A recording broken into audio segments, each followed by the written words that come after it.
particular wheel. This wheel can be a metaphor for how we see the world of secret societies. The outer rim is the face of the society, whether Mason or Bilderberg. This rim is going much too fast to see what the centre of the wheel is doing, but it is the rim that takes the full brunt of the road. One side of the rim cannot see what the other side is doing, or that it even exists. The centre can see what is happening in all directions from its position of power and is distanced from it, whilst holding all the spokes in its grasp. If you can see the rim, then you are not the centre.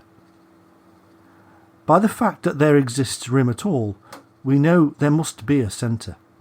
The same is true in the world of secret societies. To the world, which is the road, all we see is the rim. We see the whole rim over time as the wheel moves, and then cycles around again and again. This is why history repeats itself. But we are just like those who are on the rim. We cannot see the centre of the wheel from our perspective, and so we must deduce from the existence of the rim that there must be spokes and a centre. So the only way to work out what is in the centre of the wheel is to see the whole rim and to try to deduce what the centre would be like.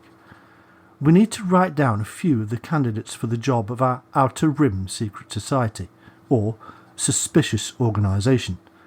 These include the following: Freemasons, Knights of Malta, Knights Templar, Opus Dei, Jesuits, Priory of Sion or the Merovingian bloodline claim, the CIA or MI5 and other secret services, the original Illuminati, Rosicrucians, and the Chinese Triad. Now all we need to do is see if all these positions on the rim revolved around the same centre. Let's look at the Freemasons and their origin. The history and origin of the Freemasons is not a simple subject. In fact, it is virtually impossible to decipher, and the myriad histories fed into thousands of books on the subject.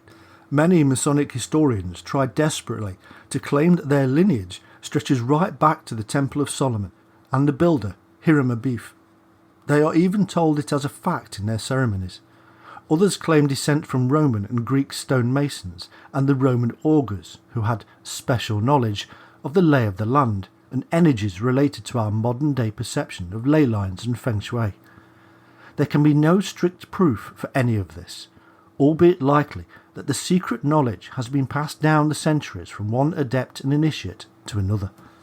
The general consensus has the Freemasons emerging from the medieval stonecutters, who are known as operative masons. They are skilled craftsmen who built the great cathedrals and churches of Europe for the Catholic Church, and who included many mysterious images and secrets within their amazing carvings. They were known as soft masons or Freemasons, as the carving was free work or soft stone. This version of the history of the Masons claims the lodge evolved from the huts erected on site by those medieval masons.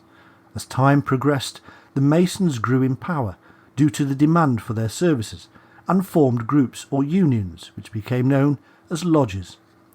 By the 1600s, the lodges began admitting men who were not operative masons and were termed gentlemen masons.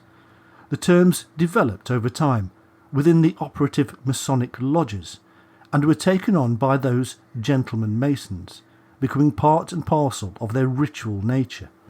However, there are problems with this version of history. The facts state something quite different, although there is no reason to deny that gentlemen did indeed begin to grow in number within the ranks of the Masons. There is indeed plenty of evidence to show that in the 14th century the Masons were already a well-established group, and indeed accepted, or were evolved by, the inclusion of the Knights Templar that had escaped Catholic suppression to Scotland.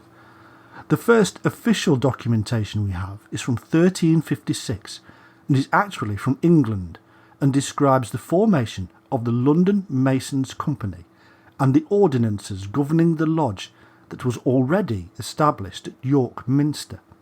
However, these are not the only papers that have survived and speak of groups that were forming.